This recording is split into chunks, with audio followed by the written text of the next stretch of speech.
Parce que c'est une question de vie ou de mort. Ça aurait pu détruire l'église entière dans la ville de Corinthe. C'était aussi délicat que ça. Qu'est-ce que c'était? Eh bien, ces critiques disaient, Paul ne croit plus aux 10 commandements. Et ce qui est regrettable, c'est que plusieurs des membres de l'église à Corinthe l'ont cru. Paul ne croit pas aux 10 commandements. Et donc, l'apôtre Paul prend le temps, et avec précaution, pour présenter toute la vérité. Et sans... Vous voyez, dans le monde d'aujourd'hui, quand on dit que Jésus est Jésus seul et le chemin du ciel, quand on dit que Jésus est Jésus seul et la voie du salut, du jugement éternel, les gens nous accusent immédiatement de quoi? D'arrogance. Les gens vous accusent immédiatement d'intolérance. Les gens essayent immédiatement de vous intimider pour vous faire reculer et vous repousser dans votre trou duquel ils pensent que vous êtes sorti en rampant. Les gens essayent immédiatement de vous intimider et vous réduire au silence ou vous obliger à être d'accord avec eux. Et c'est une tentation, particulièrement pour ceux qui sont timides comme moi. C'est une tentation. Seule une personne qui a grand besoin d'être aimée nierait toute la vérité. Et l'apôtre Paul saute sur cette polémique de son temps, qui d'ailleurs franchement n'est pas si différente des polémiques de notre temps, de tout son cœur. Et il le fait avec tact, avec douceur, mais avec fermeté. BeliefNet et Newsweek ont joint leurs efforts pour réaliser un sondage à travers l'Amérique et ils ont trouvé que 68% des évangéliques, ceux qui se disent chrétiens nés de nouveau, croient qu'il y a d'autres chemins vers Dieu que Jésus-Christ. Eh bien, je n'ai même pas voulu le lire, mais je reçois un appel de BeliefNet me demandant de commenter sur ce sondage. J'ai dit OK. Je reçois alors quelques mails. Une personne m'envoie un mail et me dit, l'un d'eux de toute façon, je peux à peine croire que toi, dirigeant dans l'église, tu dises que Jésus est le seul chemin vers le ciel. Honnêtement, Dieu m'en est témoin, je voulais ramper dans un coin et pleurer. Et je l'ai vraiment fait. Et cette personne est censée être un serviteur de Christ. Et Paul a dit, la vérité, toute la vérité, toute la vérité, toute la vérité, toute la vérité. Êtes-vous prêt à entendre toute la vérité? Êtes-vous prêt? Voici ce qu'il dit. Il dit que les commandements n'étaient jamais destinés par Dieu à nous sauver du péché. Il dit que les 10 commandements étaient destinés pour révéler la sainteté de Dieu, la rectitude de Dieu et la justice de Dieu. C'est pourquoi il y a des gens qui ne veulent absolument pas les voir affichés en public parce que ça va les condamner et leur rappeler à quel point ils sont de malheureux, misérables pécheurs. Alors au lieu de se tourner vers Dieu pour le salut, ils ne veulent pas les voir. C'est ça le rôle des 10 commandements. Maintenant les amis, je pense que vous comprendrez ceci. Ça fait 28 ans que j'habite dans ce pays. Jamais, pas une seule fois, je n'ai vu quelqu'un venir frapper à ma porte et me dire « Docteur Youssef, nous voulons vous faire savoir que le gouvernement fédéral et local se sont réunis et ont décidé que vous êtes un citoyen respectueux des lois et nous souhaitons vous donner un cadeau. » Cela vous est-il jamais arrivé? Je n'ai jamais été suivi par une voiture de police.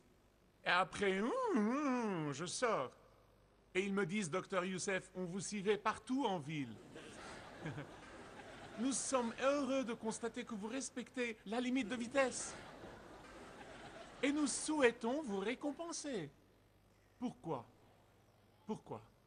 Parce que la loi est conçue pour punir et juger et condamner ceux qui la transgressent. C'est ce que la loi est censée faire. Et l'apôtre Paul dit à ses critiques pharisaïques, il leur dit comme si pour dire, regardez, vous et moi, nous savons que la loi est conçu pour nous montrer que nous sommes pécheurs et combien nous le sommes vraiment. Vous savez, et moi aussi, que la loi est conçue pour nous amener à bout de nous-mêmes. Vous et moi savons que la loi est censée être un rappel constant que nous ne pouvons pas l'observer entièrement à la perfection, irréprochablement, chaque jour et en tout temps. Sinon, Jésus serait descendu du ciel, mort sur une croix, enterré et ressuscité pour rien. Et donc la question devient, à quoi servent alors les 10 commandements? Quel est le rôle des 10 commandements? Et c'est une bonne question, je suis bien content que vous l'ayez posée, parce que je vais y répondre. Ils sont supposés vous mener au Christ. Vous êtes là? Dites-le avec moi, s'il vous plaît. Ils sont supposés vous mener au Christ. Encore une fois, ils sont supposés vous mener au Christ. J'espère que ces paroles vous resteront en tête. Parce que je ne veux pas être mal compris. Les 10 commandements n'ont pas été conçus pour nous sauver, mais pour nous rappeler que nous avons désespérément besoin de Dieu, de sa grâce et de sa miséricorde. Ils sont supposés nous rappeler que nous avons besoin de la grâce de Dieu, sans laquelle nous ne pouvons rien faire. Comprenez-moi bien, s'il vous plaît. Aussi longtemps qu'une personne juge qu'on est assez bon pour Dieu, elle ne sera pas sauvée. Aussi longtemps qu'on considère que l'on fait de bonnes œuvres et ces bonnes œuvres vont nous mener au ciel, on ne sera pas sauvé. Et c'est ce que Paul persiste à marteler au chapitre 3, encore et encore et encore. Et il dit que jusqu'à ce que cette personne reconnaisse qu'elle est dans le pétrin,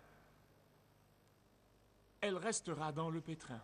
Jusqu'à ce que cette personne vienne et implore la grâce de Dieu, disant des 10 commandements, je ne peux pas les garder, grâce mon Dieu. Alors il répondra, bienvenue, bienvenue. Je suis heureux que tu sois venu à moi, mon enfant.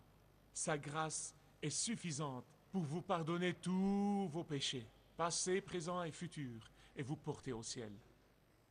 C'est à ce moment-là, seulement, parce que Jésus est le seul, Jésus est le seul à avoir gardé tous les commandements, tout le temps, à la perfection. Il est le seul qui a le droit de vous pardonner et de me pardonner et de nous donner sa grâce. C'est la vérité. C'est toute la vérité. Et rien que la vérité. Vous savez, ça aurait été facile pour l'apôtre Paul de garder la bouche fermée. Ça aurait été facile pour l'apôtre Paul de dire « Pourquoi faire des étincelles ?» Ça aurait été facile pour l'apôtre Paul de dire « Eh bien, vous savez, ils ont leur perspective et j'en ai la mienne. » Ça aurait été facile pour Paul de dire « Je sais déjà qu'ils ne vont pas être d'accord avec moi, alors ce n'est pas la peine. » Mais Paul savait que le 4e secret pour une vie positive, c'est de surmonter la timidité. Et l'importance de surmonter la timidité repose sur 2 piliers. La puissance du message. Non pas sa propre puissance, mais la puissance du message. Et la vérité du message.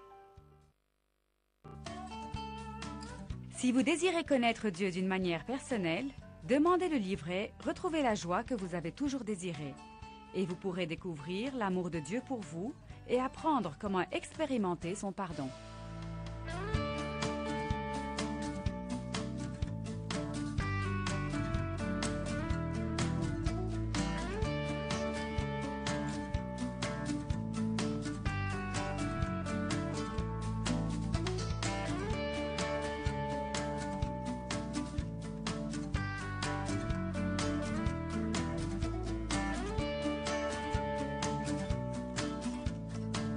Si vous avez une relation personnelle avec Dieu et vous êtes intéressé à marcher plus intimement avec lui, demandez le livret « 7 pas sur le chemin de la foi » qui vous guidera dans une relation plus profonde avec votre Père Céleste. Demandez votre livret gratuit.